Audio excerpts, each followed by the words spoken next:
ఈ రోజు విజయనగరం జిల్లానే కాదు రాష్ట్ర వ్యాప్తంగా ఉన్న తెలుగు ప్రజలు అదే విధంగా ప్రపంచ వ్యాప్తంగా ఉన్న తెలుగు ప్రజలు అందరూ కూడా ఈ రోజు అశోక్ గజపతిరాజు గారికి కేంద్ర ప్రభుత్వం అదే విధంగా రాష్ట్ర ప్రభుత్వం గుర్తించి ఈ రోజు గోవా గవర్నర్ గా నియమించడం పట్ల హర్షాన్ని వ్యక్తం చేసే పరిస్థితి. సాధారణంగా ఏదైనా నాయకుడికి ఎంతో కొంత నెగిటివిటీ అని ఉంటుంది, ఎంతో కొంత నెగిటివిటీ ఉంటది ఈ రాజకీయంలో మనం ఇన్ని సంవత్సరాలు పనిచేసిన తర్వాత. కానీ 50 సంవత్సరాలుగా రాజకీయ ప్రస్థానంలో ఉండి ఎక్కడా కూడా ఒక చిన్న మరక కూడా లేకుండా నింద కూడా లేకుండా కడిగిన ముత్యంలా ఉన్న మా అశోక్ గజపతిరాజు గారికి నిజంగా గోవా గవర్నర్ గా నియమించడం నిజంగా చాలా ఆనందం. నిజంగా ఈ రోజు ఆయన చూస్తా ఉంటే ఒక నీతికి నిజాయితీకి నిలువద్దంలా మనకు కనిపిస్తారు. అట్ ద సేమ్ టైం ఒక కమిట్మెంట్ కి నిలువటద్దంగా కనిపిస్తారు. ఏ రోజైనా ఏదైనా ఒక తప్పుడు పని చేయడానికి ఎవరైనా వచ్చినా కూడా రావడానికి కూడా భయపడే రాజకీయ నాయకులు ఎవరైనా ఉన్నారంటే అది అశోక్ గజపతిరాజు గారి పేరు చెప్పుకోవాలి. కనీసం సార్ చిన్న రికమెండేషన్ తో పని అయిపోతుంది సార్ ఒక మాట చెప్పండి అంటే ఆయన నోట్ల నుంచి వచ్చే పని ఏంటంటే నేను రికమెండ్ చేసి మీకు చెప్తే మీకు వచ్చేస్తే రావచ్చు, కానీ అర్హత కలిగిన వాడు నష్టపోతాడు కదా, అలా నష్టపోకూడదు ఈ ప్రజాస్వామ్యంలో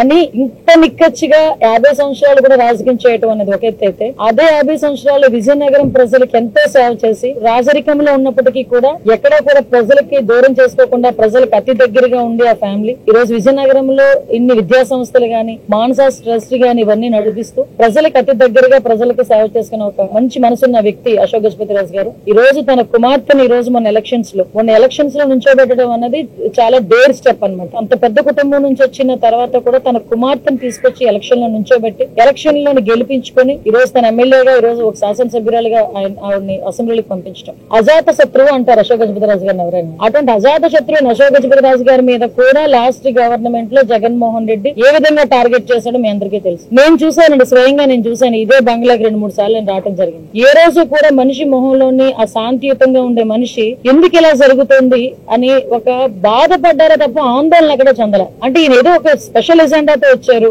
అందరిని ఇబ్బంది పెట్టాలి అనుకున్నారు, పెట్టారనుకున్నారు. అశోక్ గజపతిరాజు గారు ఇబ్బంది పెట్టినప్పుడు అందరూ తిట్టారు జగన్మోహన్ రెడ్డిని. అయినా కూడా బ్యాక్ స్టెప్ వేయకుండా ఏదో రకంగా అతన్ని బదనాం చేయాలి, అతని ఫ్యామిలీని బదనాం చేయాలని చెప్పి చాలా కంకణం కట్టుకుని ఆ రోజు చేసిన పరిస్థితిని కూడా ఈ రోజు గుర్తు చేసుకోవాలి. ఎందుకంటే డిఫరెన్స్ తెలుసుకోవాలనే ఉద్దేశంతోనే చెప్తున్నాం. ఒక జగన్మోహన్ రెడ్డికి అదే విధంగా చంద్రబాబు నాయుడు గారికి ఉన్న డిఫరెన్స్ తెలుసుకోవాలనే ఉద్దేశంతోనే చెప్తున్నాం. ఈ రోజు 50 సంవత్సరాల నుంచి రాజకీయాల్లో ఉన్న వ్యక్తి, అదే విధంగా ప్రజలకి సేవ చేసుకునే వ్యక్తి, ఒక పార్టీ కమిట్మెంట్ గా ఉన్న వ్యక్తి, అటువంటి వ్యక్తి ఈ రోజు నరేంద్ర మోడీ గారు అమిత్ షా గారు వీళ్ళందరూ కూడా బ్లెస్ చేసి ఒక గోవా గవర్నర్ కింద నియమించడం ఒక ఎత్తైతే, అటువంటి వ్యక్తిని క్యారెక్టర్ అసోసియేషన్ చేసి వాళ్ళ కుటుంబాన్ని కూడా రోడ్డు మీదకి తీసుకొచ్చే పరిస్థితి చేసిన వాడు జగన్మోహన్ రెడ్డి. నాయకుడు మంచివాడైతే ఆ తర్వాత కిందనున్న కార్యకర్తలకు కూడా అంతా మంచి జరుగుతుంది, మంచి నాయకులుగా ముందుకు ఎదగవచ్చు అని చెప్పడానికి ప్రత్యక్ష ఉదాహరణ మా అశోక్ గజపతిరాజు గారు. ఆయనకు ప్రత్యేకంగా మేమందరం కూడా అభినందనలు తెలియజేసుకుంటున్నాం. ఉత్తరాంధ్ర ప్రజలుగా అదేవిధంగా విజయనగరం జిల్లా ఇన్ఛార్జ్ మినిస్టర్ గా ద సేమ్ టైం అతి ముఖ్యంగా తెలుగు ప్రజలుగా మేమందరం కూడా చాలా